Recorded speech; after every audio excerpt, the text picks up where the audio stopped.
Good day, I'm Miguel Claparols and my groupmates are Deblois and Raina Agcio, and we are here to present to you our study entitled A Study on the Influence of Prosocial Behavior and Social Capital on Mental Health. Now you may wonder, why this? Well, it is said that humans are in constant search for the reclamation of happiness. Although there are many factors that could easily degrade this, which could affect one's mental health if it's not addressed. For instance, a community is said to have a significant role in the development of a child. With a close knit and safe environment, children are able to play and explore. Their friends could then invite them to join charity works, which could make them more happy. Mental health is defined as the psychological and emotional well-being of an individual. Now, improving one's mental health is no easy task, especially when it's already at a critical stage.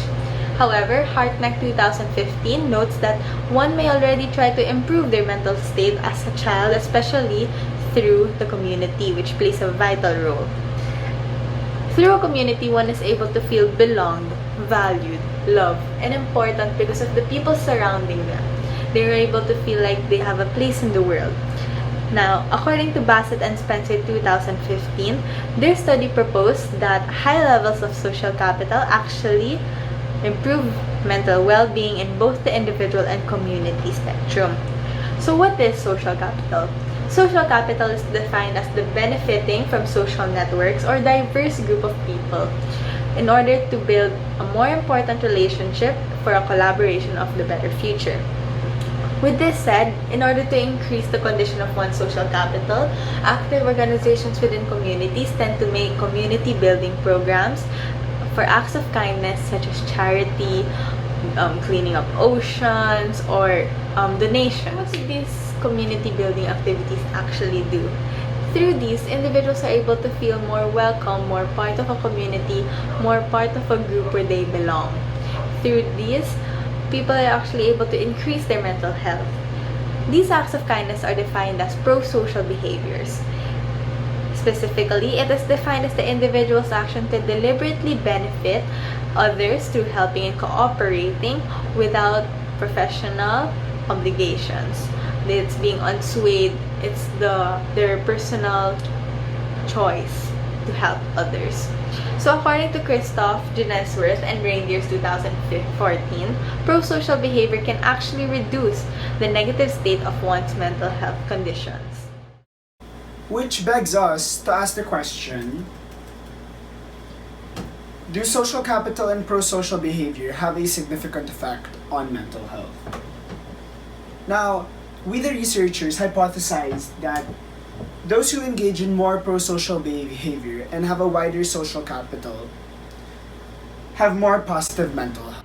So our theoretical framework will be utilizing the PERMA theory or PERMA model of well-being by Seligman in 2011, which state that one's well-being heavily relies on positive emotions, engagement, relationships, meanings, and accomplishments. So why did we choose this?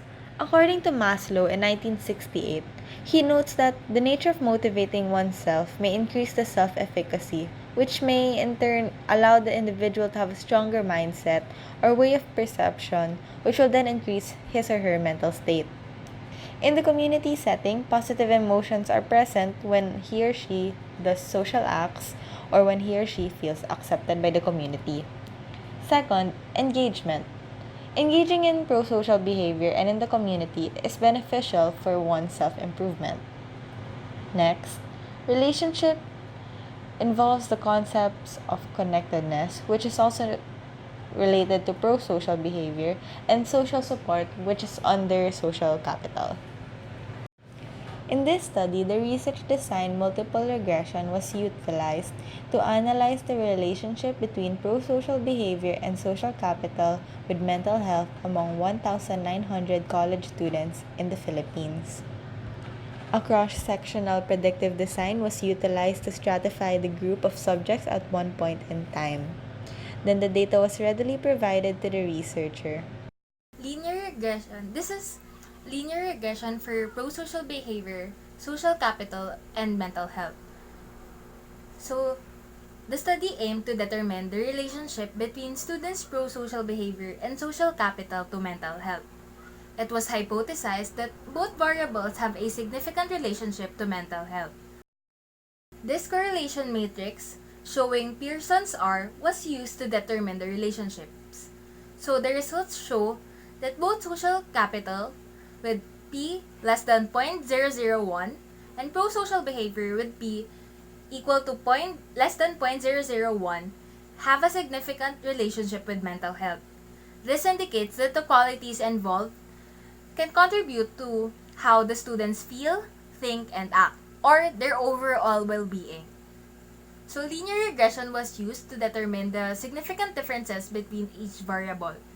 And based on the results from the correlation matrix, it was hypothesized that pro-social behavior and social capital are both effective predictors.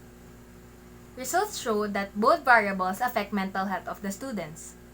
With R squared is equal to 0.183, with F 1895, which is equal to 141, and with P that is less than 0.01, pro-social behavior, with P less than 0.001, and social capital with P less than 0.001, it was found that it significantly contributes to the mental health of the college students. This result implies that each variable can contribute to the mental health and lower pro-social behavior, and limited social capital can worsen one's well-being and somehow affect how they think, feel, and act as a whole. So for figure 1, it is the descriptive plot for pro-social behavior, social capital, and mental health. So figure 1 presents all data in the plot, and the positive slopes indicates that the correlation between the three variables is the positive slope correlates to the positive relationship or positive correlation between the three variables, which are pro-social behavior, social capital, and mental health. So here is the full report of the study.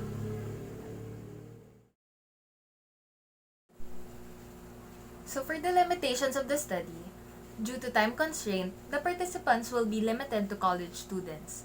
The data is already provided, so the researchers don't know how the participants were briefed for the study. And the study is limited as it did not take into consideration other exchanges variables that could affect mental health. And demographic characteristics were collected but were not utilized in the study. So, for further suggestions, further studies in the future could include a larger scale of participants, or the studies could consider more in-depth studies of the variables included.